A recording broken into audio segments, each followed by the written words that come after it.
প্রিয় দেশবাসী, দেশের একটা ক্রান্তি লগ্নে শোকাবহ অবস্থায় আপনাদের সামনে এসেছি। আপনাদেরকে বলতে চাচ্ছি, আজকে জানাতে চাচ্ছি, ভেবেছিলাম জানাবো না, কিন্তু এখন জানাতে বাধ্য হচ্ছি।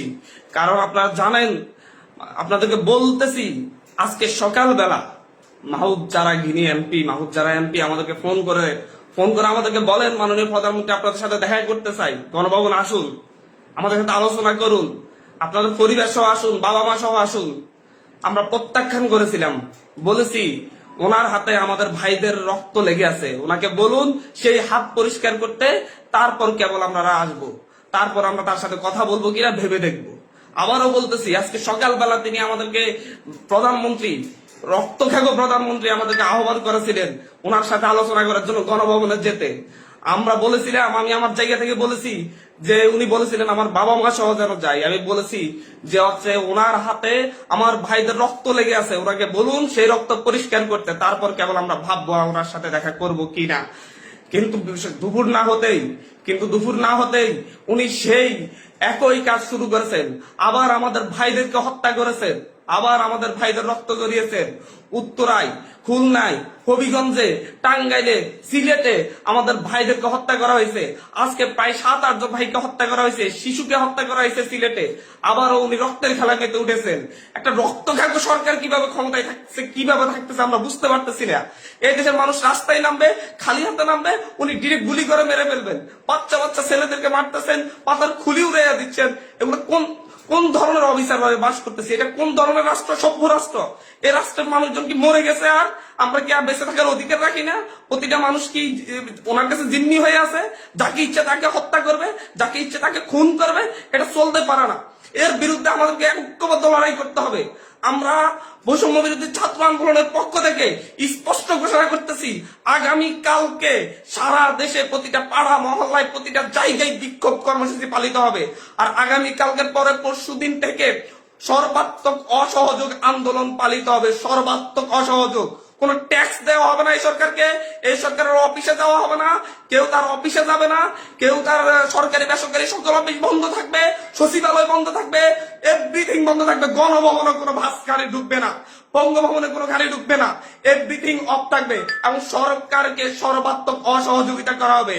কেউ ট্যাক্স দিবেন না, প্রয়োজন বিদ্যুৎ বিল দেওয়া যাবে না, গ্যাস বিল দেওয়া যাবে না, প্রয়োজনে কাঠে রান্না করা হবে, প্রয়োজনে প্রত্যেকে প্রয়োজনে মোমবাতি জ্বালানো হবে। তারপরে যদি বিদ্যুৎ চলে যায়, যদি বিদ্যুৎ লাইন কেটে দেয়, তাহলে আপনারা প্রত্যেকে মোমবাতি ব্যবহার করেন প্রয়োজনে। তারপরে এই সরকারকে কোনো সহযোগিতা করা হবে না। এটা খুনি সরকার, আমাদের ভাইদেরকে বারবার খুন করতেছে। আমাদের মুখে এক কথা বলে সকালে কান্নাকাটি করতেছিল যে হচ্ছে এই লাশগুলা দায়কে নিবে, আর বিকেল না হতে আবার লাশ ফেলতেছে রাস্তায়। মানে দোমুখ সাপ, সকালে এক কথা বলে বিকেলে আরেক কথা বলে। আমাদের সাথে বলেছিলাম যে আমাদের সাথে 14 তারিখ 15 তারিখে আমাদের সাথে বসেছিলেন, ওনার সাথে আলোচনা করবেন, কিন্তু তারপরে দেখা গেছে তারপর থেকে আমাদের ভাইদের উপর হামলা করা শুরু করছে। উনি একটা নৃশংসতা চালাচ্ছে বাংলাদেশে, কোন ভয়ঙ্কর একটা অবস্থা বাংলাদেশে বিরাজ করতেছে। ছেলেদেরকে, শিশুদেরকে, বাচ্চাদেরকে, মেয়েদেরকে হত্যা করতেছে। ছাত্রলীগ যুবলীগ গুলি নিয়ে রাস্তায় নামতেছে, ওরা সন্ত্রাসীদেরকে নিয়ে রাস্তায় নামিয়ে আমার ভাই বোনদেরকে হত্যা করতেছে। আর বসে থাকা যায় না। আমরা সারা দেশের ছাত্র, নাগরিক, অভিভাবক যে অবস্থানে আছেন, মা বোন, প্রত্যেককে বলবো আগামীকাল থেকে আপনারা প্রত্যেকে রাজপথে থাকবেন, প্রত্যেকে প্রতিটা বাড়ি থেকে রাজপথে থাকবেন। আপনারা কেউ ঘরে বসে থাকবেন না, এটা আপনাদের দায়বদ্ধতা।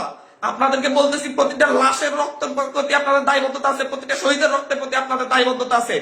আমি সারা দেশের প্রত্যেকটা নাগরিককে বলবো, আপনার যদি একটু লজ্জিত হন, আপনি যদি এই বিচার চান, আপনি যদি এদের বিরুদ্ধে দাঁড়াতে চান, আপনি ঘরে থাকতে পারেন না। আপনার প্রত্যেককে রাস্তায় নেমে আসতে হবে।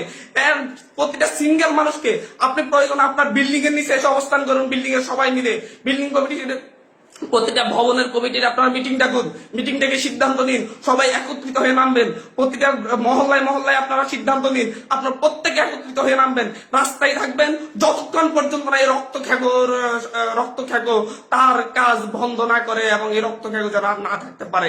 স্পষ্ট বার্তা, বারবার ছাত্রদেরকে হত্যা করবে, নাগরিকদেরকে হত্যা করবে, বারবার এই দেশের মানুষকে হত্যা করবে, আবার সেই ক্ষমতায় বসবে, আমার ট্যাক্সের টাকায় গাড়িতে চলবে। যাদের ট্যাক্সের টাকায় উনি গাড়িতে চলেন, সেই ট্যাক্সের টাকায় যে ট্যাক্স, সেই নাগরিকদেরকে হত্যা করবেন বারবার, এবং ক্ষমতায় বেশে উনারা ওনাদের মতো করে আবার হাস্যরস সৃষ্টি করবেন, নাটকবাজি করবেন, এটা আর চলতে দেয়া যাচ্ছে না, এটা আর চলতে দেয়া যাবে না। আপনাদেরকে বলতেছি এটা আর চলতে দেয়া যাবে না। প্রত্যেকে নিজ নিজ অবস্থান থেকে নেমে আসবেন। প্রতিটা ঘর মহল্লা, প্রতিটা পাড়া, প্রত্যেকটা মানুষ আপনারা রাস্তায় নামবেন। কালকে সারা দেশে বিক্ষোভ মিছিল অনুষ্ঠিত হবে হত্যাকাণ্ডের বিরুদ্ধে, এবং পরশুদিন থেকে সর্বাত্মক অসহযোগ আন্দোলন চলবে। কোন ধরনের সহযোগিতা করা হবে না। প্রত্যেকটা দল, প্রত্যেকটা মতের মানুষকে বলবো আপনারা সংগঠিত ভাবে ঘোষণা দিন। প্রতিটা দলকে বলবো, বিএনপি হোক, বাম হোক, ডান হোক, যত দল আছে প্রত্যেকটা দলের প্রতি উদাত্ত আহ্বান। ধর্মভিত্তিক দল হলে ধর্মভিত্তিক দল, ডান দল হলে ডান দল, বাম দল হলে বাম দল, জাতীয় ঐক্যমতে প্রত্যেকে রাস্তায় নেমে আসবেন। প্রত্যেকে রাস্তায় নেমে ঐক্যবদ্ধভাবে আপনারা জানান দিবেন এইটা বাংলাদেশে চলতে পারে না, কোন রক্ত খেকো এইভাবে থাকতে পারে না, বারবার রক্ত জড়িয়ে তারা ক্ষমতায় থাকবে তা হতে পারে না। তিনি আজকে সকালে আমাদেরকে বলেছেন, আমাদেরকে দাওয়াত করতেছেন যে আমার বাবা মাকে নিয়ে আমি ওনার গণভবনে যেতাম, যে ওনাদের সাথে আলোচনা করতাম। জাস্ট একটা কথাই বলেছি, ওনার হাতে আমার ভাইদের রক্ত লেগে আছে, উনি ওই রক্তাক্ত হাত পরিষ্কার করুন, তারপর আমরা গণভবনে যাবো কিনা ভেবে দেখবো। কিন্তু তিনি তো রক্তাক্ত হাত পরিষ্কার করার সিদ্ধান্ত নেনই নেই, তিনি বরং আরো রক্ত ঝরানোর পথ বেছে নিয়েছেন।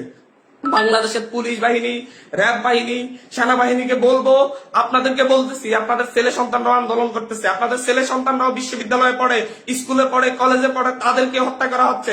ভুলে যাবেন না মুক্তিযুদ্ধে সেই পুলিশের কথা যার সন্তানের বুক ঝাঁঝরা করে দেওয়া হয়েছিল আরেক পুলিশের গুলিতে যাত্রাবাড়ি থেকে। সে প্রশ্ন করেছিল, স্যার একটা ছেলেকে মারতে কয়টা গুলি লাগে? সো আপনাদেরকে বলতেছি, আপনারা জনগণের পাশে দাঁড়ান। পুলিশ বাহিনীকে বলবো আর গুলি ছুটবেন না, দয়া করে আমরা আপনাদেরই সন্তান, আপনাদেরই ভাই, আপনাদেরই অনুজ, আপনারা আর গুলি ছুটবেন না, আপনারা বন্ধ করুন, আপনারা এই সরকারকে অসহযোগিতা করুন। আপনাদেরকে বলতেছি এই সরকারকে অসহযোগিতা করুন। র্যাব বাহিনীকে, পুলিশ বাহিনীকে, যত আইন শৃঙ্খলা বাহিনী আছে প্রত্যেককে বলুন, বলতেছি আপনারা আপনাদের ব্যারাকে ফিরে যান, আর কোনো ভাইদের হত্যা করবেন না। আমাদের আন্দোলন শান্তিপূর্ণ ছিল, শান্তিপূর্ণ থাকবে। প্রত্যেকটা নাগরিক প্রতিটা জায়গা থেকে তার নিজ নিজ অবস্থান থেকে সর্বোচ্চ সতর্কতা নিয়ে কালকে থেকে রাজপথে থাকবে, যতক্ষণ পর্যন্ত না এই রক্ত খাগর রক্ত ঝরানোর স্বাদ না মিটে। প্রয়োজনে আমরা আরো রক্ত দিব, তারপরে আমরা এই ক্যাপ চাচ্ছি না।